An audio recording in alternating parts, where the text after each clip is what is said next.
চরম অরাজকতার দেশ কি এখন বাংলাদেশ? মৌলবাদ আর জঙ্গিবাদের কাছে মাথা নত করেছে বাংলাদেশ। শান্তির নোবেল প্রাপক ওই ইউনূসের হাত ধরে বাংলাদেশ কি ক্রমাগত এগিয়ে চলেছে এক অন্ধকার পথে? প্রকাশ্যে মৌলবাদীদের দৌরাত্ম্যের শিকার হতে হচ্ছে বাংলাদেশের সাধারণ নাগরিক থেকে বাউল এবং সঙ্গীত শিল্পীদের। যারা শেখ হাসিনার বিরুদ্ধে ফ্যাসিবাদের অভিযোগ করত, তারাই কি এখন বাংলাদেশে কায়েম করতে চলেছে চরম ফ্যাসিবাদ? সাজানো আদালতে মৃত্যুদণ্ড দিয়ে এবার ওই হাসিনাকে নিজেদের হাতে পাওয়ার জন্য নতুন কি ছক কষছেন ইউনূস? ভারতের সাথে বন্দি প্রত্যর্পণ চুক্তির ওপর ভরসা না করে নতুন কোন পথ অবলম্বন করতে চলেছে বাংলাদেশ? সত্যি কি হাসিনাকে আদৌ ফেরত পাবেন ওই ইউনূস, নাকি জামাতের ধাওয়া খেয়ে আগামীতে ইউনূসকেই দেশ ছেড়ে পালাতে হবে? আপনারা দেখতে শুরু করেছেন এডিটরস ডায়েরি। আমি ভাস্কর দত্ত আপনাদেরকে আবার একবার স্বাগত জানাই নতুন আরও একটি এপিসোডে। বাংলাদেশের ছবিটা কেমন তা নিয়ে আপনাদের আগের একাধিক অনুষ্ঠানে একাধিক তথ্য দিয়েছি। আপনারা জানেন যে এই মুহূর্তে গোটা বাংলাদেশটাই ওই মৌলবাদীদের কবজায় চলে গেছে। আর ওই দেশে যে অন্তর্বর্তী সরকার চলছে, সেই সরকারের যিনি মুখিয়া মানে ওই শান্তির দূত মোহাম্মদ ইউনূস, যে একজন কাঠের পুতুল, তার জ্বলন্ত প্রমাণ মিলল। শুনলে চমকে যাবেন, একেবারে প্রকাশ্যে দাঁড়িয়ে জামাতের নেতারা কি বলছেন। বাংলাদেশে এখনো নির্বাচন হয়নি, ক্ষমতাতেও আসেনি তারা, কিন্তু তার আগেই প্রশাসন এবং সরকারি আধিকারিকদের নিজেদের পকেটে রাখার হুমকি দিচ্ছে বাংলাদেশের ওই জামাতের ইসলামী নেতা শাহজাহান চৌধুরী। চট্টগ্রামের একটি অনুষ্ঠানে জামাতের এই নেতা দাবি করেন যে শুধুমাত্র জনগণ দিয়ে নির্বাচন হয় না, প্রশাসনের অফিসারদের জামাতের অধীনে আনতে হবে। আর সেটা এমনভাবে করতে হবে যে জামাত যা বলবে তারা সেটাই করবে। তারা উঠতে বললে সরকারি অফিসাররা উঠবেন, আর তারা বসতে বললে সরকারি অফিসাররা বসবেন। তারা যে ব্যক্তিকে গ্রেপ্তার করতে বলবেন তাদেরই ধরবেন, আর যাদের বিরুদ্ধে মামলা করতে বলবেন তাদের বিরুদ্ধেই কেস রুজু করবেন। তাদের সবাইকে আমাদের আন্ডারে নিয়ে আসতে হবে। আমাদের কথাই উঠবে, আমাদের কথাই বসবে, আমাদের কথাই গ্রেপ্তার করবে, আমাদের কথাই মামলা হারাবে। ভাবুন একবার, এরা আবার শেখ হাসিনার বিরুদ্ধে ফ্যাসিবাদের অভিযোগ করছিল, এরা আবার শেখ হাসিনাকে ফাঁসিতে ঝোলাতে চাইছে। প্রকাশ্যে যারা এই ধরনের মন্তব্য করতে পারে, তাদের হাতে যদি বাংলাদেশ যায়, তবে বাংলাদেশের আমজনতার অবস্থা কি হতে পারে তার আমায় বলে দিতে হবে না। আদৌ কি বাংলাদেশে আগামী বছর ভোট হবে? ভোট হলেও সাধারণ মানুষ কি আদৌ ভোট দিতে পারবেন? জামাত নেতার এই মন্তব্যের পর এই প্রশ্ন এখন জোরালো হচ্ছে। নির্বাচনটা পুরোটাই কি তবে একটা প্রহসনে পরিণত হতে চলেছে?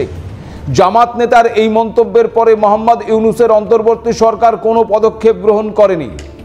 আসলে সেই ক্ষমতা ওই মোহাম্মদ ইউনূসের আদৌ আছে কিনা তা নিয়েও প্রশ্ন আছে। নির্বাচনের আগেই ওই শেখ হাসিনার দল আওয়ামী লীগকে নিষিদ্ধ ঘোষণা করে দেওয়া হয়েছে। আওয়ামী লীগকে নির্বাচনে অংশগ্রহণ করতে দেওয়া হবে না। প্রশ্ন হচ্ছে, কেন আওয়ামী লীগকে নির্বাচনে অংশ নিতে দেওয়া হচ্ছে না? যদি শেখ হাসিনা অত্যাচার করে থাকেন, যদি শেখ হাসিনা বাংলাদেশের কোনো উন্নয়ন না করে থাকেন, যদি শেখ হাসিনার আমলে বাংলাদেশের আম জনতা খুব খারাপ অবস্থায় থেকে থাকেন, তবে তো নির্বাচনে ওই আওয়ামী লীগকে একটিও ভোট দেবে না বাংলাদেশের ভোটাররা। এমনিতেই আওয়ামী লীগকে বহিষ্কার করবে আম জনতা। তাহলে আগে থেকে তাদের নির্বাচনে লড়তে না দেওয়ার কারণ কি? এক্ষেত্রে আওয়ামী লীগের দাবি, মানুষের আদালতে হাসিনা বাজিমাত করতে পারেন, আর সেই ভয়েই এখন জামাত, বিএনপির মতন দলগুলো এই আওয়ামী লীগকে আটকাতে চাইছেন। তাই তাদের নির্বাচনে অংশ নিতে দেওয়া হচ্ছে না। বাংলাদেশের বাতাসে কান পাতলেও এখনো হাসিনার সমর্থনে বহু মানুষকে গলা ফাটাতে শোনা যাচ্ছে। তারা আওয়ামী লীগের কর্মী বা সমর্থক না হলেও হাসিনার আমলে বাংলাদেশে যে উন্নয়ন হয়েছে তা স্বীকার করছেন তারা। সত্যি কি তবে হাসিনাকে ভয় পাচ্ছেন ওই জামাতরা, ভয় পাচ্ছেন ইউনূস? হাসিনা ফিরে এসে যদি নির্বাচনে দাঁড়ায় তবে তাদের এতদিনের যে চক্রান্ত তা মাঠে মারা যাবে। জামাতদের ক্ষমতায় ফেরার স্বপ্ন অধরায় থেকে যাবে। আর সেই কারণেই এক প্রকার আত্মপক্ষ সমর্থনের সুযোগ না দিয়েই একটি সাজানো আদালতে হাসিনাকে মৃত্যুদণ্ডের সাজা শোনানো হলো। মৌলবাদীদের দৌরাত্ম্যের খতিয়ান এখানেই শেষ নয়। শুধু যে জামাতরা ওই পুলিশ প্রশাসনের কর্তা ব্যক্তিদের পকেটে পুরে রাখতে চাইছে, সরকারি অফিসারদের ওঠবোস করাতে চাইছে তা নয়, যাকে ইচ্ছে তাকে মারধর করছে, প্রকাশ্যে গুলিও চালাচ্ছে, এমনকি বাউল শিল্পীদের গ্রেপ্তারও করাচ্ছে।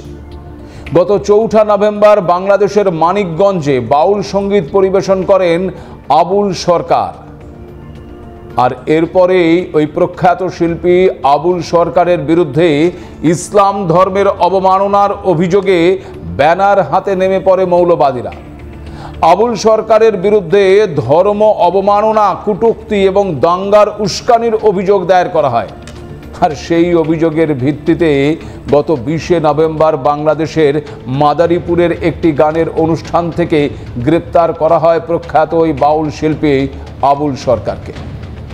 এরপর বাউল শিল্পীর মুক্তির দাবিতে কিছু মানুষ যখন ওই মানিকগঞ্জের বিজয় মাঠের পাশে মানববন্ধন করছিল, ঠিক সেই সময় তৌহিদি জনতা মানে ওই মৌলবাদী ধর্মান্ধদের হাতে আক্রান্ত হতে হয় ওই বাউল শিল্পী এবং সমর্থকদের।